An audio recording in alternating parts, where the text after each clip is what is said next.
আসসালামু আলাইকুম। যে আপনাদের আজকে নতুন আরেকটি জিনিস দেখাবো যে আহ, এই সিলিং ফ্যানটা আপনারা কিভাবে খুলবেন, নিচের পার্ট উপরের পার্ট সেই ধরনের ধারণা আজকে আপনাদের দেব।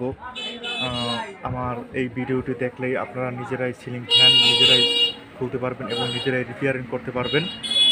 এই ধরনের ধারণা আজকে আপনাদের দেব যে সিলিং ফ্যানটা আপনারা কিভাবে খুলবেন। তারপরে আপনাদের এটা করতে হবে। এটা করার পরে তারপর এটা কিন্তু অরিজিনাল ন্যাশনাল টুঙ্গি, যে ন্যাশনাল টুঙ্গি আমি খুলে রাখছি, কিন্তু এই যে উপরের পার্টটা, এই পার্টটা আপনারা কিভাবে খুলবেন সেই ধরনের ধারণা আজকে আপনারা পাবেন। যারা না জানেন না বুঝেন তাদের জন্য আমার এই ভিডিওটা অবশ্যই আপনার মনোযোগ সহকারে দেখবেন যে এই সিলিং ফ্যানের কাজটা আপনারা নিজেরা কিভাবে করবেন। তারপরে আমার এই কয়েলটা কিন্তু একদম পুড়ে গেছে।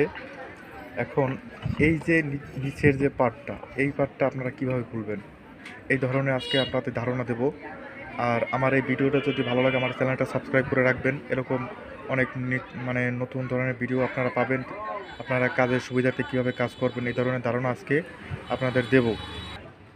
তারপরে আপনারা এভাবে এখানে এখানে যে একটা ছিদ্র আছে, এখানে যে ছিদ্র আছে, এই ব্যানার বা যে কোনো গোল জাতীয় জিনিস আপনারা ঢুকিয়ে নেবেন। তারপরে আপনারা কাজ করবেন।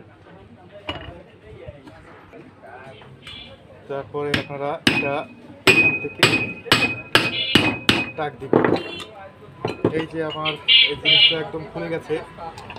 আপনারা অবশ্যই এভাবে আপনারা কাজ করবেন। তারপরে তারপরে আপনারা এভাবে প্যাচটা খুলে নেবেন। খুলে নেবার পরে এই যে আমি কাজ করতে আছি আপনারা দেখেন, আপনারা ঠিক এরকম করার চেষ্টা করবেন। এই তারপরে এই আমার কয়েলটা কিন্তু খুলে গেছে, আমার কয়েলটা কিন্তু পুড়ে গেছে। এই কয়েলটা আমি রিপেয়ার করব। এই ভিডিওটা আমি পরের ভিডিওতে দেব কিভাবে কয়েল সিলিং ফ্যান রিপেয়ার করতে পারেন। এই ধরনের ধারণা আপনাদের দেব যে শর্টকাটে আপনারা 2 ঘন্টার ভিতরে একটা সিলিং ফ্যান তৈরি করবেন নিজেরা। এই ধরনের ভিডিও আপনাদের আমি দেব।